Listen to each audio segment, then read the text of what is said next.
Hello दोस्तों, अगर आप भी कक्षा 10वीं के छात्र हैं और 2027 में मैट्रिक बोर्ड परीक्षा देने वाले हैं, ठीक है, तो इस वीडियो को शुरू से अंत तक देखिएगा, ठीक है। इसमें हम साइंस के वैसे कुछ इंपॉर्टेंट ऑब्जेक्टिव क्वेश्चन लेके आ गए हैं जो आपके आगामी बोर्ड परीक्षा 2027 में इसे पूछा ही जाएगा। इसीलिए क्लास को आप लोग पूरा कीजिएगा, ठीक है। और चैनल पे पहली बार विजिट किए हैं तो चैनल को सब्सक्राइब करके वीडियो को लाइक कर लीजिएगा, ठीक है।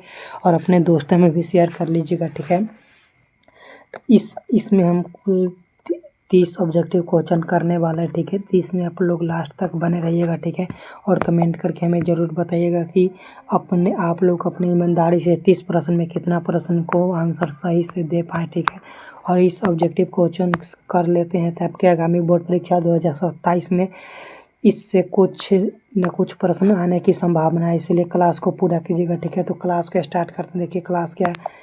प्रश्न नंबर 1 क्या कह रहा है। प्रश्न 1 है, सघन माध्यम से विरल माध्यम में जाती हुई किरण अविलंब से हो जाती है तो विलंब से क्या हो जाती है। ऑप्शन ए सपातित हो जाती है, ऑप्शन बी ए दूर हो जाती है, ऑप्शन सी नज़दीक हो जाती है, ऑप्शन डी इनमें से कोई नहीं। तो इसका राइट आंसर आप लोग जल्दी कमेंट कीजिए। तो इसका right answer option number A हो जाएगा, बी हो जाएगा। आप लोग याद रखिएगा, इसका right answer option number B हो जाएगा। सघन माध्यम से विरल माध्यम में जाते हुई किरण अविलंब से क्या हो जाती है, दूर हो जाती है। आप लोग याद रखिएगा, इसका right answer option number B हो जाएगा। प्रश्न नंबर 1 का 2 नंबर प्रश्न देखिए क्या कर रहा है। फोकस से ध्रुव की ओर आने पर अवतल दर्पण में आवर्धन होता है। आप लोग बताइए, फोकस से ध्रुव की ओर आने में तो फोकस से ध्रुव के आने में बढ़ जाता है। आप लोग याद रखिएगा, इसका right answer option number A हो जाएगा।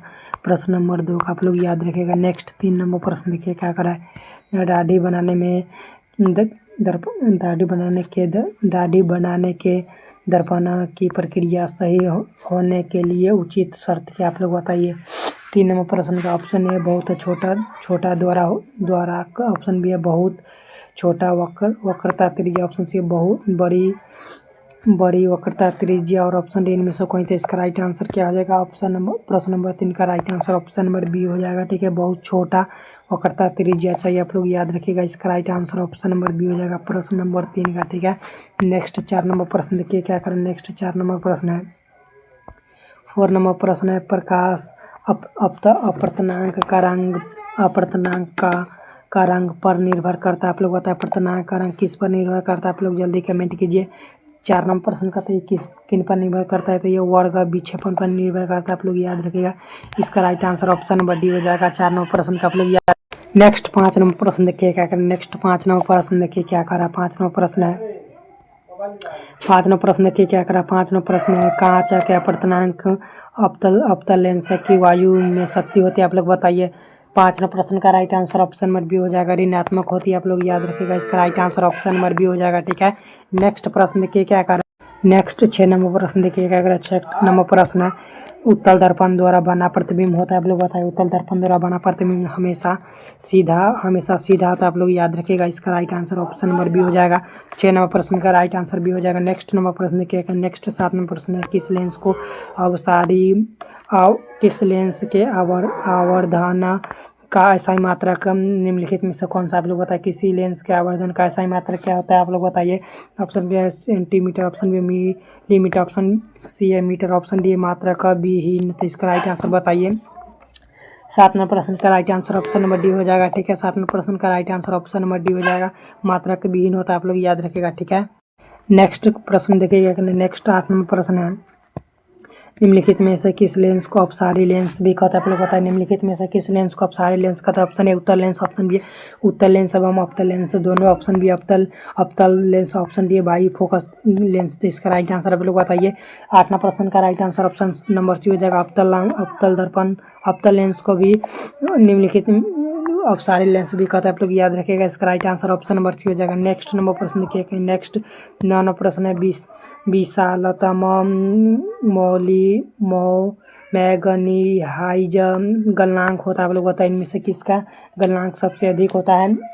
9 नंबर प्रश्न का था किसका गलनांक सबसे अधिक होता है, तो अवतल दर्पण का गलनांक सबसे अधिक होता है। आप लोग याद रखिएगा, इसका right answer option number C हो जाएगा। ठीक है, इसका right answer option number C हो जाएगा 9 नंबर प्रश्न का। ठीक है, नेक्स्ट 10 नंबर प्रश्न है, कांच के प्रिज्म में किस रंग का विचलन न्यूनतम होता है। आप लोग बताइए किस रंग का विचलन न्यूनतम होता है, तो लाल रंग का विचलन न्यूनतम होता है, बैंगनी का विचलन सबसे अधिक होता है। आप लोग याद रखिएगा, इसका right answer option number C हो जाएगा। ठीक है, नेक्स्ट 11 नंबर प्रश्न क्या करेगा, निम्नलिखित में से कौन सा लवण है, आप लोग बताइए इनमें से कौन सा लवण है, तो K2SO4 लवण है। आप लोग याद रखिएगा, इसका right answer option number A हो जाएगा।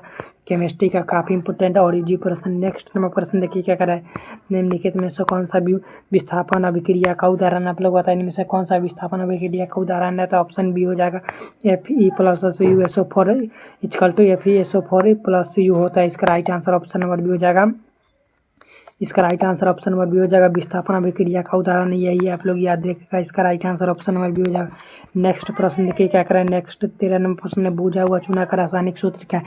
यह प्रश्न हम कितने बार करवा दिए। ठीक है, यह प्रश्न हम लगता है कि 10-15 बार ये प्रश्न हम करवा दिए होंगे। तो आप लोग बताइए बूझा हुआ चूना का रासायनिक सूत्र क्या होता है, तो बूझा हुआ चूना का रासायनिक सूत्र CaOH होल ट्वाइस। इसका right answer option number B हो जाएगा। ठीक है, यह प्रश्न हम कितनी बार करा दिए और ये प्रश्न बार बार पूछा जाता है, इसलिए प्रश्न को आप लोग ध्यान से याद करके रखिएगा। ठीक है, नेक्स्ट नंबर प्रश्न देखिए क्या करें, नेक्स्ट 14 नंबर प्रश्न है, 2ZnO2 = 2ZnO किस प्रकार की अभिक्रिया बताइए, किस प्रकार की अभिक्रिया। ऑप्शन ए अपघटन अभिक्रिया, ऑप्शन बी अवक्षेपित अभिक्रिया, ऑप्शन सी उपचयन अभिक्रिया, ऑप्शन डी है विस्थापन।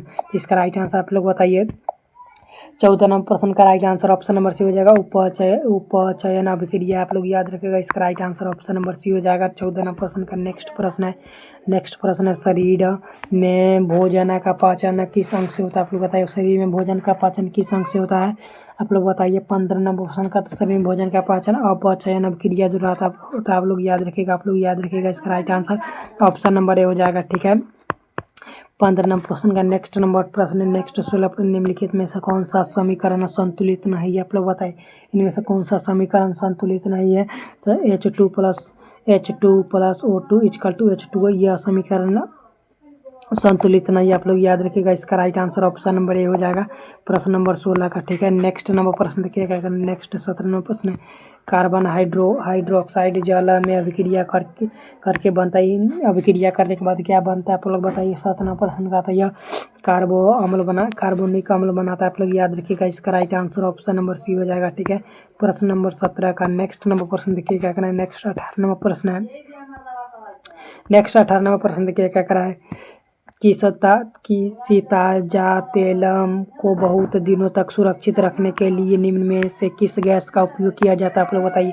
किसी का ताजे तेल को बहुत दिनों तक सुरक्षित रखने के लिए किस गैस का उपयोग किया जाता है, तो यह नाइट्रोजन का उपयोग किया जाता है। आप लोग याद रखिएगा, इसका right answer option number B हो जाएगा प्रश्न नंबर 18 का। ठीक है, नेक्स्ट नंबर प्रश्न देखिए क्या करना है, नेक्स्ट 19 नंबर प्रश्न देखिए, जिस न्यूनतम ताप पर कोई पदार्थ जलना प्रारंभ करता है उसे कहते हैं। आप लोग बताइए जिस न्यूनतम ताप पर कोई पदार्थ जलना प्रारंभ करता है तो उसे क्या कहते हैं, तो उसे ज्वलन ताप कहते हैं। आप लोग याद रखिएगा, इसका right answer option number C हो जाएगा प्रश्न नंबर 19 का। ठीक है, नेक्स्ट नंबर प्रश्न देखिएगा, अगर नेक्स्ट 20 नंबर प्रश्न है, निम्नलिखित में से किसका पीएच मान सबसे अधिक होता है। आप लोग बताइए सबसे अधिक पीएच मान किसका, तो सबसे अधिक पीएच मान पीतरस का होता है। आप लोग याद रखिएगा, इसका right answer option number B हो जाएगा। ठीक है, 20 नंबर प्रश्न का नेक्स्ट नंबर प्रश्न देखिए क्या करा है, और 20 में से आप लोग का कितना प्रश्न सही हुआ आप लोग जल्दी कमेंट कीजिए। नेक्स्ट नंबर प्रश्न है, नेक्स्ट 21 नंबर प्रश्न, अंडाणु का निषेचन होता है। आप लोग बताइए अंडाणु का निषेचन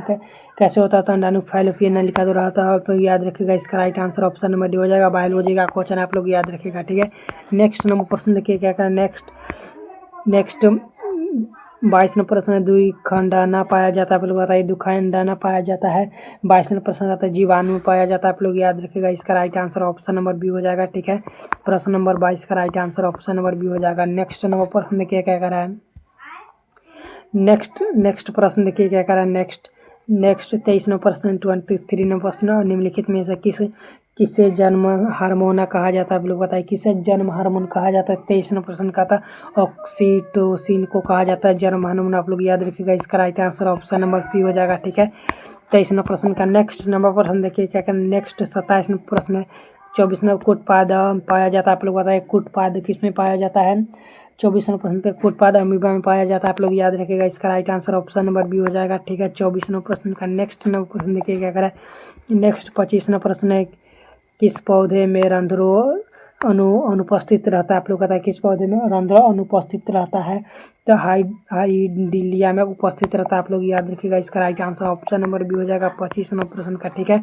नेक्स्ट नंबर प्रश्न देखिए क्या करा है। नेक्स्ट प्रश्न है, खुला परिवहन तंत्र पाया जाता है, आप लोग बताइए खुला परिवहन तंत्र किस में पाया जाता है। 29 नंबर प्रश्न का था खुला परिवहन तंत्र झींगा में पाया जाता है, आप लोग याद रखिएगा। इसका right answer option number A हो जाएगा। प्रश्न नंबर 26 का नेक्स्ट नंबर प्रश्न देखिए क्या है, खुला परिवहन तंत्र पाया जाता है। शायद ये प्रश्न 2 बार रिपीट हो गया, ठीक है। ये प्रश्न 2 बार टाइप हो गया। नेक्स्ट नंबर प्रश्न देखिए क्या है। नेक्स्ट प्रश्न है, पौधों में फ्लोएम उत्तक का पाया जाता है, आप लोग पौधे में फ्लोएम उत्तक का पाया जाता है। तो भोजना के संवाद के लिए पाया जाता है, आप लोग याद रखिएगा। इसका right answer option number A हो जाएगा, आप लोग याद रखिएगा। इसका right answer option number A हो जाएगा, ठीक है।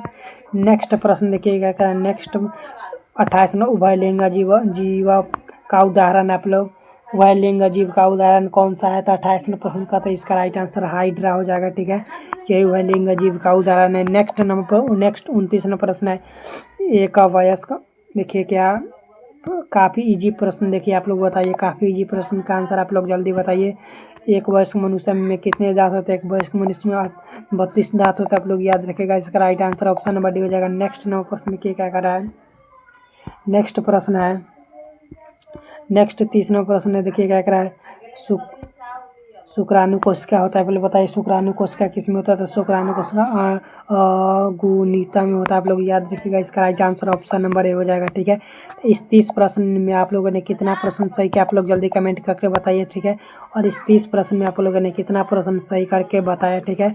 और अपने से कितना प्रश्न सही किया। और अगर आप इस 30 प्रश्न में से आप लोगों ने अगर 25 प्रश्न भी सही कर पा रहे हैं तो आप लोग का तैयारी अच्छा है, ठीक है। अगर जो विद्यार्थी 30 प्रश्न में से अगर 20 प्रश्न या 21 प्रश्न सही कर रहा है तो उनका तैयारी बिल्कुल भी अच्छा नहीं, उनको और मेहनत करने की ज़रूरत है। अगर जिन विद्यार्थी का साइंस में 80% लाने का सपना, तो जितना हम क्लास करा देते हैं वो सारा क्लास आप लोग जरूर कीजिएगा, ठीक है।